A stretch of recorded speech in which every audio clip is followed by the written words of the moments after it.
So I got to meet many of you last night by listening to you and this morning, and I can't say enough how honored I am to be here. So in 10 minutes, I am going to just give you a very surface snapshot of some of the things that I've been working on in the last 2 months. So this is just super new, raw, and exciting things that are happening in San Francisco right now to give you an idea of what's possible when the citizenry and government work together to affect change. And it can happen no matter what we hear coming out of Washington.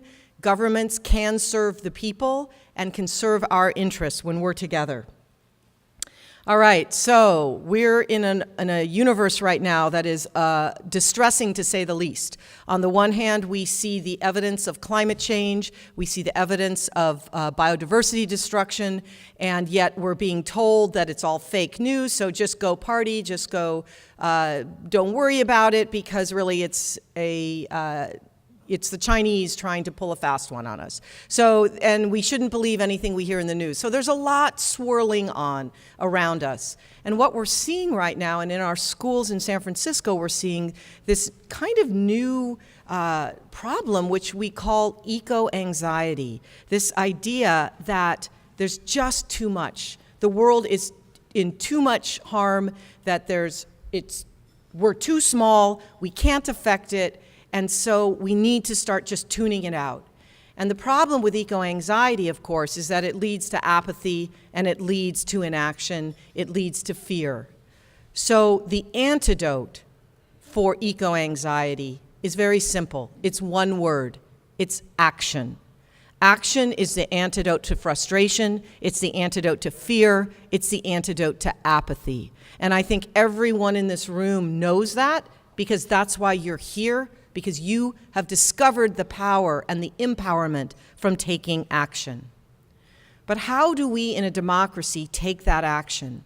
Louis Brandeis was a justice in the turn of the century. He died in the 1940s. There's schools named after him, universities named after him, and he said something that I have found very, very powerful, and I talked about this last night as well. He said, the most important political office is that of the private citizen. The most important political office is that of the private citizen, meaning all of us have the power to be change makers, not just those who have a special title associated with their name. In fact, we are the most important change makers. So what I want to do today is just share with you 2 really exciting examples of where the private sector, in the name of nonprofits, came to government and said, here's a problem, we need to try and fix it, and we in government found a way to move forward. So this is just telling you, I hope, the power that you have as individuals to affect change. So I'm going to talk quickly about 2 different examples. The first one looks like it's the chicken. Well, it's less about the chicken than it is around a really insidious problem we have, which is the overuse of antibiotics in meat production.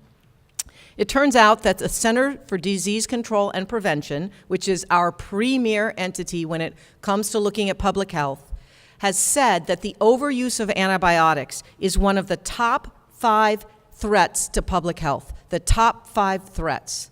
This is huge in their mind, because every year in the United States, 2 million people contract antibiotic-resistant infections, meaning there is no cure for them. And every year in the United States, 23,000 people actually die as a result of those infections. This is serious, and it's here right now.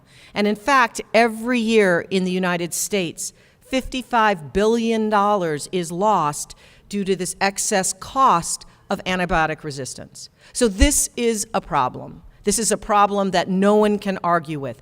Where is that overuse happening? Is it happening in children who are getting treated for ear infections? Where is the overuse happening? So this is a really important slide for you to see. There are 2 things I want you to take away from this slide. One is the difference in slope over time. Okay, the bottom is human use of antibiotics. The top is use in animal raising. And you can see what's happening in human use. The doctors get it. We need to stop overprescribing antibiotics. But in the meat industry, it continues to rise, and it's continuing to rise. The other thing to notice is where these lines are on the y-axis. 80% of the antibiotics used in this country are used on animals. They're not used on humans. To me, when I saw that number, that's staggering. And it gets worse. Pharmaceutical companies are no longer producing antibiotics because they don't make enough money on it. So this graph is showing the new antibiotics that have come into the market since 1983. So you see the trend, very small. So we have this double whammy of resistance with no new antibiotics coming on the market, or very few. It's a crisis, and the CDC understands. So you would think the federal government's stepping in to solve it, right? Well, no. And in fact, these resistant bacteria are getting everywhere. This is a really gruesome slide that came from the Natural Resources Defense Council. They tested raw chicken for different strains of resistant antibiotics, and what they found, as you can see, 47% of the raw chicken that they sampled had enterococci-resistant bacteria on it. So this is in your homes. These resistant bacteria are coming into all of our homes. So why are they being used so much in agriculture? Do we have a lot of sick animals? Is that the problem?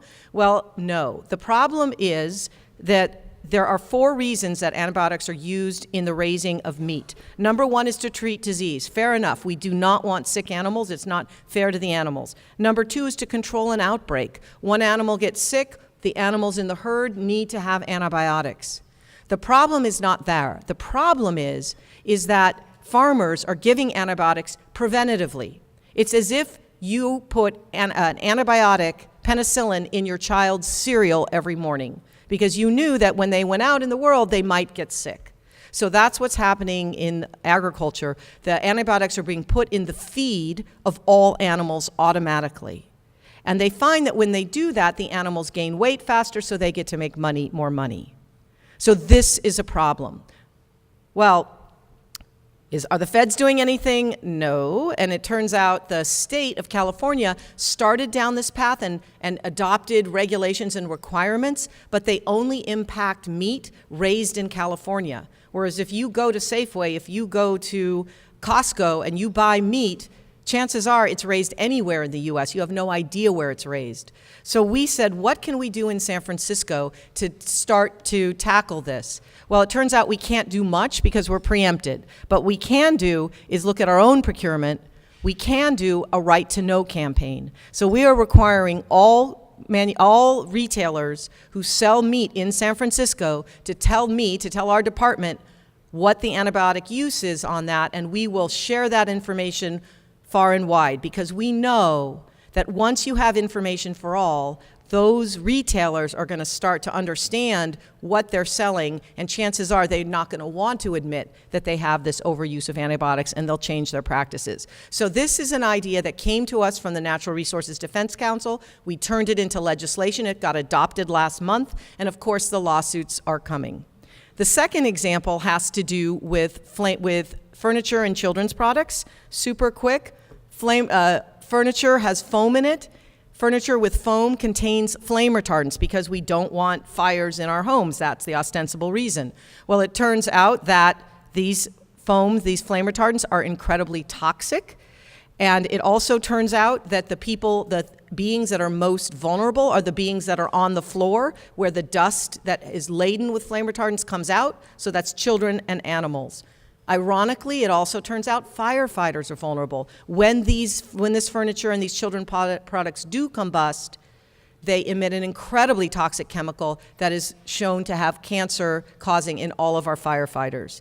So it's a false choice to say that we have to have fires. If we want fire safety, we have to have these toxic chemicals in our furniture. They are not necessary. You can have fire safety without them. So what we did in San Francisco is we recently, just again last month, banned the sale of furniture and children's products in San Francisco that contain flame retardants. And what's really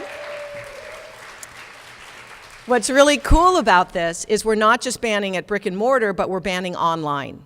So Amazon can't sell us flame retardant-laden things either. So that's going to be really fascinating to see what we do when we take it on. So in summary, the antidote for fear and apathy is action. While the federal government, while some people may be stepping back, we have to step forward. The most powerful political position is that of private citizen. And when private citizens step forward and work with governments like San Francisco, we together can rehearse the future. And that's in fact what Project Green Challenge is about. It is what my life is dedicated to, is figuring out ways that we can take risks, that we can be bold, that we can make change happen in the world, so that future that we're rehearsing and creating is a future we all want to live in together. So thank you very much.